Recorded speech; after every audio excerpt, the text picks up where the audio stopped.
So today I'm going to talk about examples of problem statements. You have a problem statement in Cresswell's book on page 135. I marked it here so you can see. And I think this template is really useful. I would try it out. But I thought it would be helpful if we talked about it for a few minutes and that I gave you some examples. So these are examples of real doctoral students. The first one is an EdD student here in Hawaii.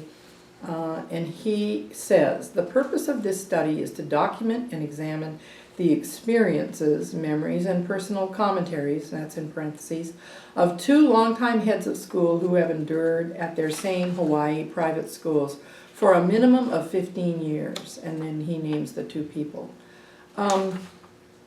So he's got the purpose of the study, and he's got what he's studying, examining experiences, memories, and personal commentaries. And then he has the criteria for his selection, and that is that they're heads of school, which are like principals in schools, in private schools, and that they have to have survived or worked for at least 15 years. And these are two very respected school leaders. And the fact that they've been there for 15 years is a testimony to their abilities. So we talked a little bit earlier about expertise or how to select your participants or your programs. How can they be deemed exemplary or whatever? And in his case, his criteria is survival. They survived for more than 15 years. And he actually is working with the head of the oral history department here on campus. And that's what he's doing, is collecting oral histories of these two longtime heads of school. The next one is the purpose of this study is to add to the existing body of research on racial/ethnic student persistence by describing how cultures of origin and immersion affect students' adjustment at a PWI. Okay, now this one needs some work. And mostly what it needs is some terms that need to be defined. So take a minute to look at that and see what terms you would say need to be defined in this purpose statement. So I'll give you a minute to do that. You can circle the ones you think, oh, I don't know what that is. And of course, I think one of the first ones that stands out is PWI. What the heck is a PWI? Well, I lifted this out of the middle of her work. So earlier she did define PWI, and it stands for predominantly white institution. And when she says adding to the existing body of research, she's building on previous studies that have looked at racial, ethnic student persistence and at cultures of origin and cultures of immersion, and how those are affecting their adjustment, students' adjustment. So what this is people from Hawaii, predominantly Asian students we call them local here in Hawaii, that say, bye mom, bye dad, and off they go as freshmen to the East Coast.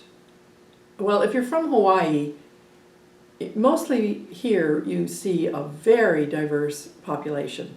Lots of Asians, lots of Hawaiians, all kinds, Filipinos, Korean, Japanese, Chinese, etc. So you get to these institutions on the East Coast, you go, whoa, everybody here is white. How does that feel to me, you know? And how can she's talking about adjustment. So how do I adjust to this new situation that I've never been in before, and how do I succeed as a college student? And of course, this is important information.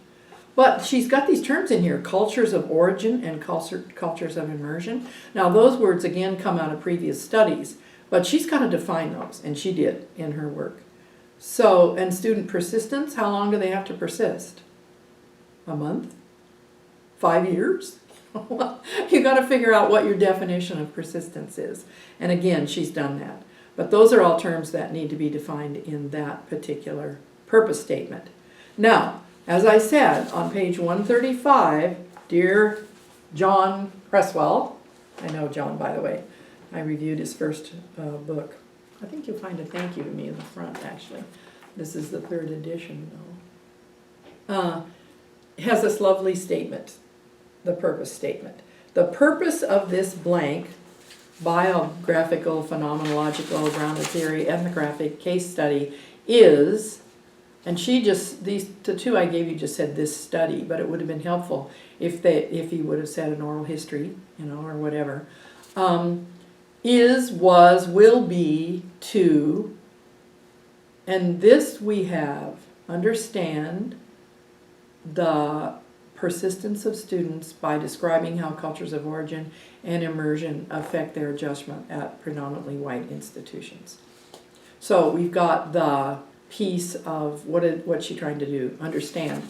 And in the case of the former student, I think it's more a description because he's got these oral histories. He says document, but description would probably work there. And then the central focus of the study, well, it's students from Hawaii who are attending predominantly white institutions in your neck of the woods.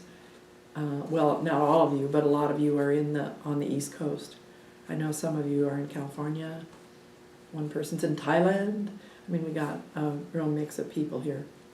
And then the unit of analysis, a person, processes, groups, sites, and in the case of both the ones I showed you, those are both people. They're studying people. One heads of school and one students.